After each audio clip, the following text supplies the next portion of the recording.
Welcome pilots, my name is Hybrid V and today we are talking about the newly released Anvil Aerospace F8C Lighting that just dropped onto the live servers recently. And boy, this ship is one I've been waiting for a long time and has certainly met and exceeded my expectations in what it brings to the table.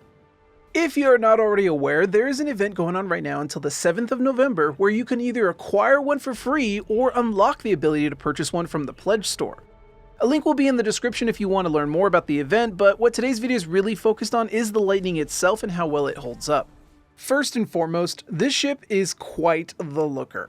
However, it is still not gold standard yet according to CIG, so it still lacks final component housings, gun racks for the pilot, and the personal storage location is still just a placeholder. But even so, the ship still looks amazing, and CIG have spruced it up to make it flyable for the backers, although it is still missing most of its engine and thruster audio, so that is a big letdown for me, being the audio guy, of course.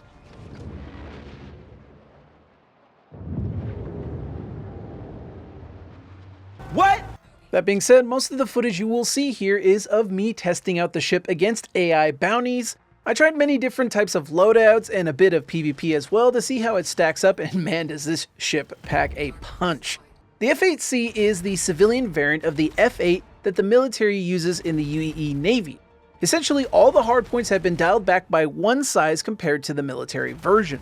So it comes with two size 2 nose repeaters, a size 2 remote dorsal gimbal with two size 2 repeaters, two fixed size 3 ballistic cannons, and two fixed size 2 ballistic cannons, both on the wings. And finally, it comes with two quad racks of size 2 missiles to round out the ship's arsenal.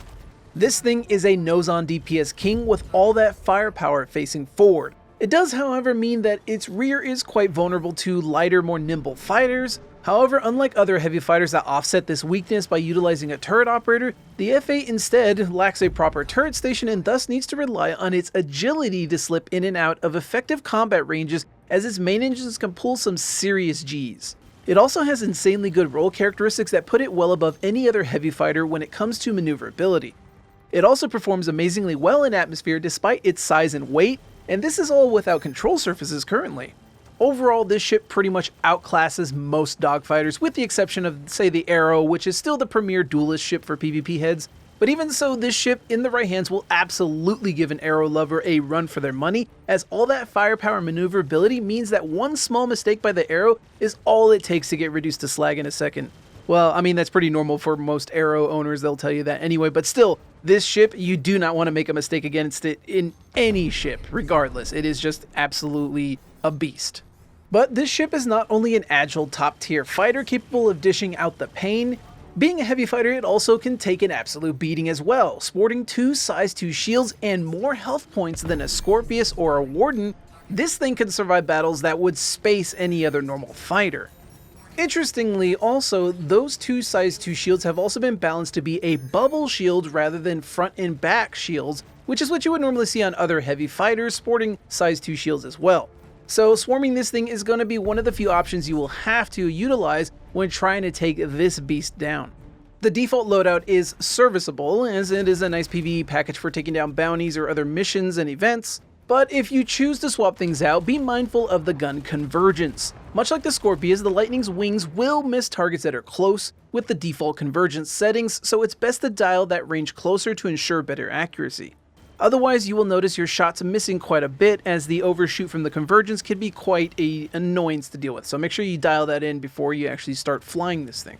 This can be a pretty major drawback for the ship, but with the eventual arrival of the improved MFDs, we'll be able to set the convergence on the fly with the screens in the ship rather than fiddling with the menu currently. Now, I tried the Lightning with different fixed and gimbal loadouts, and I'm a big fan of monoboating for PvP and bringing a mixed loadout for PvE. I'm not really a fan of gimbals with the reduction of weapon sizes, but I'm a stick user, so gimbals are not really my go-to anyway. This will definitely be a lot better when Master Modes comes in, since we'll not have to worry about having gimbaled weapons be a size point difference. Now they will have the same size hard point anyway going forward.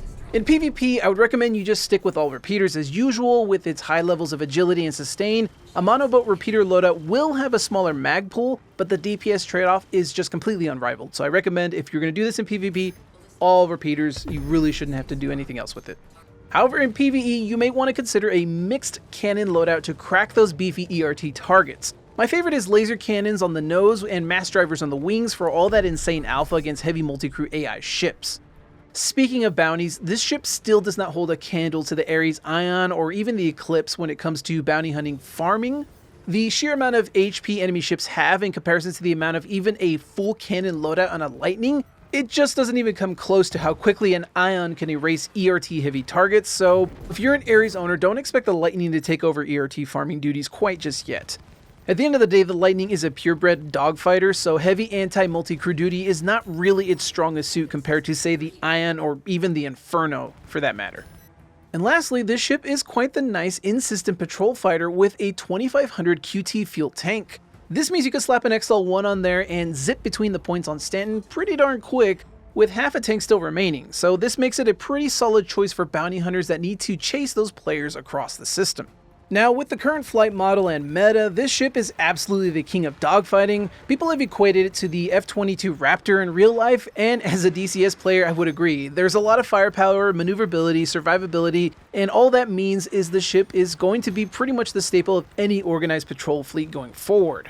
At least until Master Modes is finalized and balanced across all other ships, as we'll have to see how those dynamics change when that is brought in, of course. Overall, this ship is a pure-built dogfighter, and an absolute joy to fly. Just remember that CIG does have a history of nerfing ships that are high-performing sometime after their release. Being that this ship is incredibly good within the current meta, there is a possibility that CIG may tone things down at some point, so just keep that in mind if you're thinking about picking one up for yourself. However, on the flip side, this is a limited event. Once this event is over, you will not be able to get this ship again until at least Squadron 42 comes out, or you've spent enough money to the point where you have the Wing Commander package and you can get one for yourself. I've seen some folks are kind of a bit upset about this release, as it originally was meant to be exclusive both to backers that spent a lot of money on the game and also to backers that have completed Squadron 42. But this move to push the Lightning out is probably due to CIG's financial intake being a bit lower this year than previous, which is in no small part thanks to their shift to hyper-focus on Squadron 42 over the PU, and the recent snafus with the release of 318 and the slow plod to get things stable again over time, all of which has given players less reason to part with their money. Me personally, I don't really care either one way or another. I'm kind of agnostic about it. I've always had my eye on this ship and never really cared for the exclusivity bit of it. And the fact that they are making it open to other players via even an event like this is kind of nice to see, and it also keeps it still limited, but also gives the player a chance to grab one themselves and maybe hunt down some CIG staffers in the process for fun. But what are your thoughts on the whole thing? Are you mad like many other people have been on the internet, or are you okay with CIG's approach to this? Are you already an owner of a Lightning, and how have you been enjoying it so far? Let me know in the comments and let's have a chat. Alright folks, that's it for me today. Hope you enjoyed my video talking about the F8C Lighting, a legendary ship now to backers' hands. Let me know what you thought, and if you did enjoy this video talking about the Lightning, please leave a like as it really does help out the channel. And of course, if you want to see more videos like this and much more down the line, subscribe. Until next time, fly safe, and I'll see you all in the black.